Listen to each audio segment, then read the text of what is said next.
안녕하세요. 교육용 기초한자 1800자 정보가기 30번째 시간입니다. 네, 지난 시간에는 세추와 관련된 글자, 많은 글자들을 배웠습니다. 이번 시간에도 연결해서 새와 관련된 글자 조금 하면서 시작하도록 하겠습니다. 자, 새얼이라는 글자죠. 부수자에서 배웠습니다. 새의 굽은 앞가슴 모양 또는 지그재그로 나아가리는 모양, 여러 가지 해석을 할 수 있습니다만 일단 여기서는 좀 굽은 모양, 새가 이렇게 좀 굽어 있죠. 그래서 굽은 모양으로 우리가 생각을 해보도록 하겠습니다.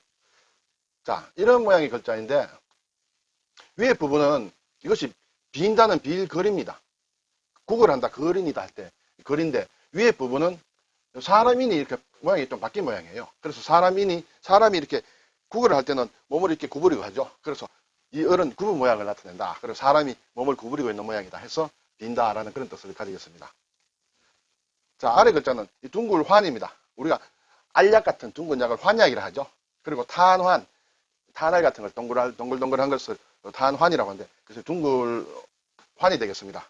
자, 이것은 뭐 얼과 이렇게 비수비가 합친 모양이라고 하는데 막 그것까지는 오히려 이런 걸 안 따져보는 게 나을지도 모르겠습니다. 이게 자체로서 둥글다라는 것으로 외우는 게 어떨까 생각이 됩니다. 자, 여기 제비연이라는 글자가 있는데 상당히 복잡합니다. 이것은 뭐 글자에 큰 의미가 없습니다. 제비의 모양을 그대로 나타내 그린 것이다 이렇게 생각하시고 외울 수밖에 없겠죠. 네, 위에 부분이 있고 아래 가운데 부분이 있는데 좌우로는 결국 합치면 이제 뭐 북쪽이라는 그런 뜻이 되겠습니다. 아래쪽에는 이제 연화발이라고 해서 글쎄 제비 꼬리를 나타낸다고 볼까요? 그렇게 해서 배우는 수밖에 없겠습니다. 자, 연미복이라는 것도 있죠. 옷 뒤에 예식할 때 주로 입는 옷인데 옷 뒤에 제비 꼬리처럼 이렇게 생긴 모양이 연미복입니다. 자, 이 글자도 거의 잘 쓰이지 않는데 어찌언 문장 속에서나 뭐 이렇게 어찌라는 뜻으로 쓰이고 일반 낱말을 별로 만들진 않습니다. 자, 위에는 다섯오와 같은 모양이죠. 아래는 세조자의 아래쪽 부분과 같은 모양인데 이것도 원래 새의 모양이다. 근데 어조사로 쓰인다. 이렇게 하시면 되겠고요. 백길사, 우리가 복사한다, 사진이다, 뭐 청사진이다, 여러 가지 베낀다 할 때 이렇게 사를 씁니다. 자, 아랫부분도 뭔가 이게 새와 비슷한 모양입니다. 자, 근데 위에는 집면이 있어요. 간머리, 집을 나타내는 간머리가 있는데 이 글자 자체가 까치를 뜻하는 글자이다. 까치의 모양이었다. 이렇게 얘기를 하고 있습니다. 자, 까치의 모양인데 자, 아래 부분은 새 조자와 또는 어찌언과 비슷한 그런 모양입니다. 여기에 이렇게 집을 뜻하는 것을 얹었다. 이것은 까치가 집을 자꾸 옮긴다. 까치가 집을 잘 옮긴지 저는 자세히 모르겠습니다만 그렇게 설명들을 하는 사람들이 많이 있습니다. 까치가 집을 옮기듯이 이렇게 뭔가 뺏긴다. 이렇게 옮긴다. 그런 뺏기는 것도 뺏겨 옮기는 것이죠. 그리고 이것이 원래는 까치였는데 우리가 신는 신발, 신이라는 뜻으로 또 바뀌었어요. 그래서 사당에 들어갈 때, 여기서 이제 집이 사당에 들어갈 때 신을 바꿔 신어야 되겠죠. 밖에서 신는 신과 안에서 신는 신이 다르겠죠. 그래서 옮긴다. 밖에서 신는 신을 벗고 안에서 신는, 실내에서 신는, 사당에서 신는 그런 신을 바꾼다 해서 역시 이것도 옮긴다, 뺏겨 옮긴다는 그런 뜻으로 백길사 이렇게 된다고 설명하기도 합니다. 자, 이제 깃웁니다. 새의 날개의 모양이죠. 새의 양쪽에 있는 날개의 모양입니다. 네, 깃. 양쪽에 섬으로 두 개 이렇게 했습니다. 자, 근데 여기 위에 나눈다는 뜻의 공입니다. 공변될 공. 여덟 팔은 나눈다는 뜻이죠. 아래 칼이 있는 건 칼로 나눈다. 그래서 명확하게 나눈다는 뜻을 나타냅니다. 자, 위에 이렇게 들어갔어요. 나눈다는 뜻이. 이것은 결국은 털 모양을 나눈다. 머리털이 나뉠 수도 있고 또 수염이 나뉠 수도 있겠죠. 어쨌든 늙은 사람을 나타낸다. 그래서 늙은이 옹이 되겠습니다. 새옹지마라는 말이 있는데 네, 좀 어렵습니다만 새옹지마, 늙은입니다. 옹주라는 말 있죠. 공주와 비슷한데 공주는 정식 왕후에서 나온 딸을 공주라 하고 후궁들에게서 낳은 딸은 임금이 낳은 딸은 옹주라고 하죠. 신천옹이라는 말은 새도 있습니다. 네. 자, 옹. 그리고 이렇게 날개가 있습니다. 날개가 있는 것은 날개짓, 파닥 날개짓 한다고도 볼 수 있습니다. 누가 날개짓 하느냐? 내가 날개짓 합니다. 스스로 날개짓을 합니다. 해보는 겁니다. 내가 해보는 거예요. 어린 새가 자기가 스스로 날개짓을 해봅니다. 연습한다는 뜻이 되겠죠. 이제 새 집에서 이렇게 날아오르기 위해서 어미새가 자꾸 하라고 할지 모르겠습니다. 빨리 연습해. 그러면 혼자서 자꾸 어미새가 하는 걸 보고 연습을 합니다. 자기가 연습을 합니다. 그래서 연습한다, 익힌다는 뜻이에요. 근데 모양은 좀 바뀌었어요. 아랫부분이 이것이 흰백으로 모양이 바뀌었어요. 그래서 이것은 우리가 익힐섭이다. 우리가 익힐섭은 많이 한자는 잘 안 쓰지만은 낱말로도 많이 씁니다. 학습한다, 연습한다. 우리 학생들은 많이 쓰는 글자죠. 네, 이것이 익히는 것이다. 그래서 우리가 공부를 할 때, 학습을 할 때도 그냥 이렇게 선생님 가르치는 거 보기만 하고 있지 말고 실제로 제가 해봐야 됩니다. 이렇게 새가 날개짓 하듯이 실제로 해보는 것이 나 눈으로만 보는 것보다 실제로 써보기도 한다든지 여러 가지로 실제로 하는 것이 중요하죠. 자, 이것은 날아간다는 비입니다. 굉장히 복잡하죠. 비행기 할 때 그런 글자입니다. 자, 새가 이렇게 날개로 날아갑니다.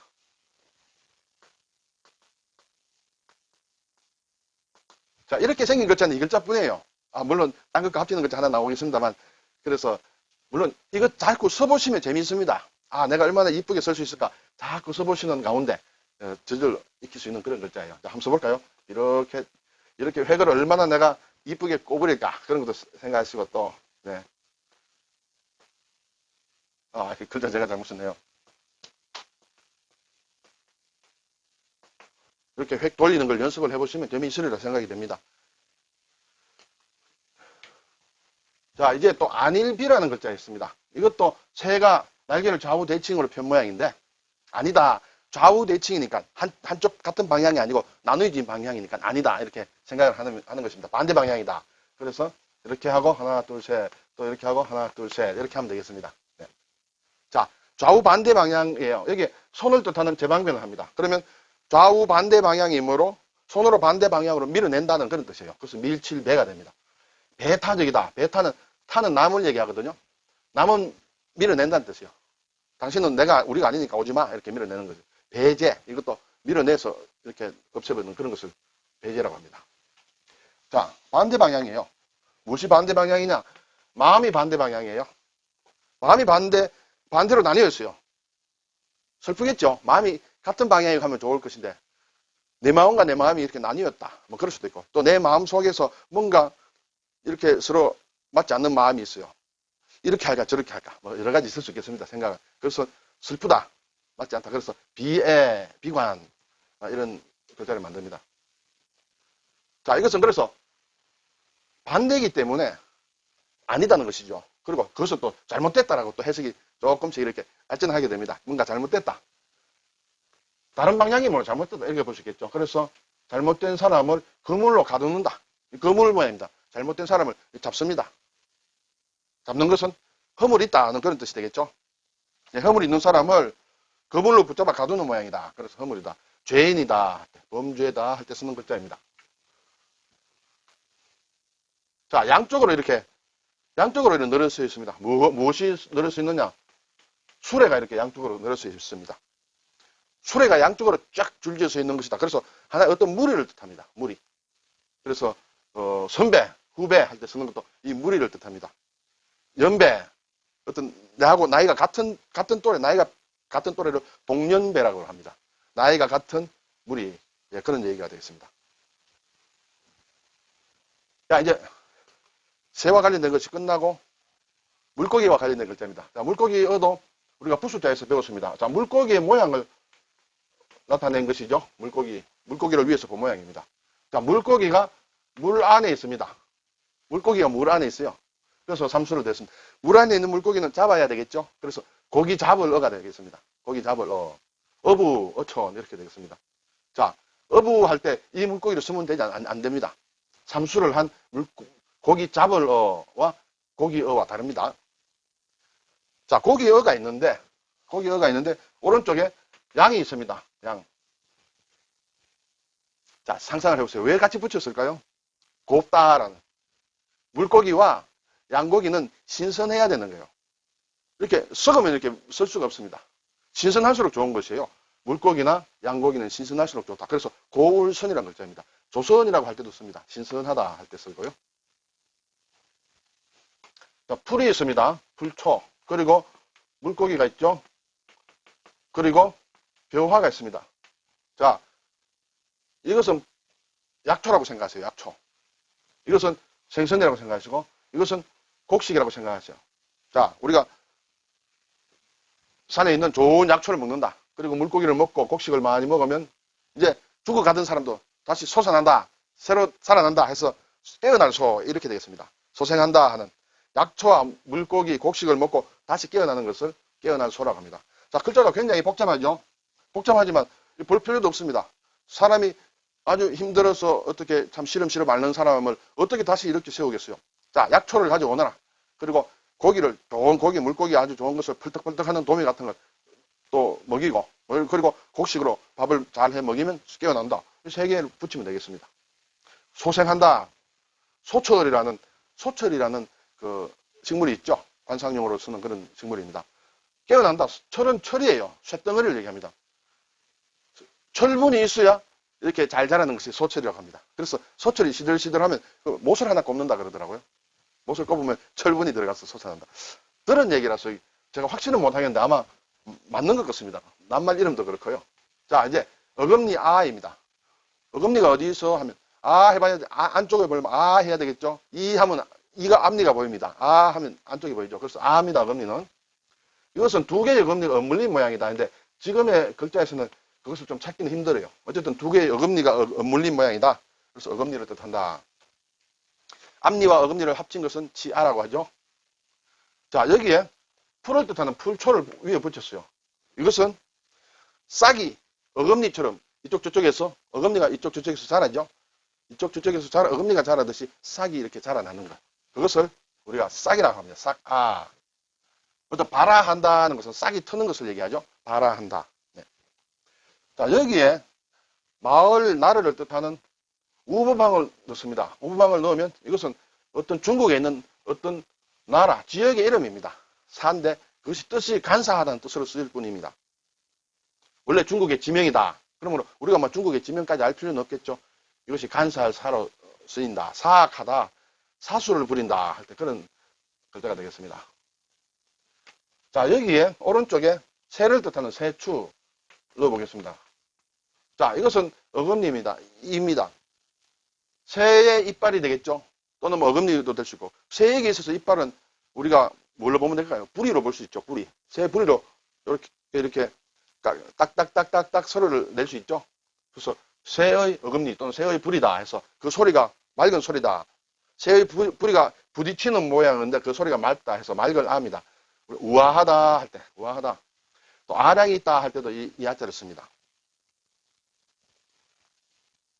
자, 이침이다. 부수자에서 배웠죠? 이를 얘기합니다. 윗부분은 막 그칠지는 발음 요소로 볼 수 있죠. 치과, 치아. 자, 아래 가운데 글자는 서로호입니다. 상호간에 호혜, 평등, 뭐 호혜, 서로 좋게 여기는 거 호혜라고 하죠. 서로다. 그 둘이 서로 얽힌 모양이다. 자, 이렇게 뭔가 하나 있는 모양이에요. 이 반대로 또 얽혀 있으니까 이렇게 있는 모양이에요. 이것이 서로다. 서로. 둘이 얽힌 모양이다. 둘이 이렇게 얽힌 모양이다 해서 서로호가 되겠습니다. 자, 모양은 비슷한데 기와가 엇물려 있다. 서로호와 이렇게 비슷하죠? 여기에 기와가 이렇게 엇물려 있다. 그래서 기와와입니다. 우리가 와당, 기와 마구리, 와당이라 하죠. 청와대, 푸른 기와집, 청와대라고 하죠.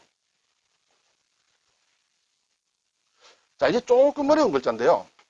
분별할 변입니다. 부수자에서 우리 충분히 배우긴 했습니다만, 분별할 변, 어떤 짐승의 발바닥 모양, 또는 사람이 손을 펴서 이렇게 실을 뿌리는 모양이다. 사람이 손을 편 모양이다. 짐승의 발바닥 모양이다. 이렇게 볼 수 있습니다. 자, 어쨌든 이 단독으로는 부수로 단독으로는 쓰이지 않습니다만, 다른 글자를 많이 만듭니다. 지금 복잡한 글자가 있죠. 자, 짐승의 발자국이 밭에 나 있습니다.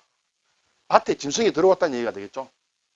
자, 밭에 짐승이 들어오면 발자국을 막 잘 없겠지만 곰이 들어왔다고 하겠습니다. 곰 발자국이 이렇게 차례차례 찍히겠죠. 그래서 차례번이라고 합니다. 번호, 번지, 차례차례 있는 것이죠. 차례번이다. 자, 여기에 이제 손을 뜻하는 제방변, 손수를 붙였습니다. 자, 이것은 손으로 뭔가 뿌리는 모양으로 해석하자. 그래서 밭에 이렇게 씨를 뿌린다. 뿌릴 파 이렇게 되겠습니다. 전파한다. 파종한다. 파종도 씨를 뿌리는 것을 얘기하죠. 파가 되겠습니다. 자, 근데 위에 또 집이 있어요. 집을 뜻하는 뒷면이 들어가 있습니다. 자, 밭에 뭔가 뿌렸는데 제대로 잘 뿌렸는지 확인한다. 그런 얘기, 그렇게도 얘기할 수 있고요. 집은 범위라고 할 수 있습니다. 또는 우리 집이나 우리 밭에 뭔가 발자국이 있는지 없는지 살펴보는 거예요.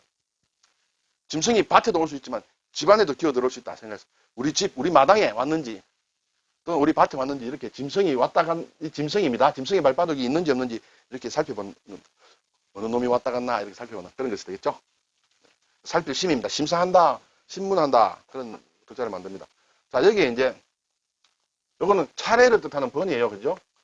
차례를 뜻하는 번이 있고 오른쪽에 아까 앞에서 배운 날비자가 잘 안 서 있는데 이때 서였습니다. 날비자. 차례차례 날개짓을 하는 거예요. 날개짓을 차례차례 한다. 그것은 사람들이 뭔가 뒤집는다는 것은 또 이런 말에서 이런 말로 바꾼다. 번역한다. 그래서 번역할 번으로 이렇게 좀 억지예요. 예. 이 정도는 받아들일 수 있으리라 생각이 됩니다. 차례차례 뒤집는다. 차례차례 뒤집는다.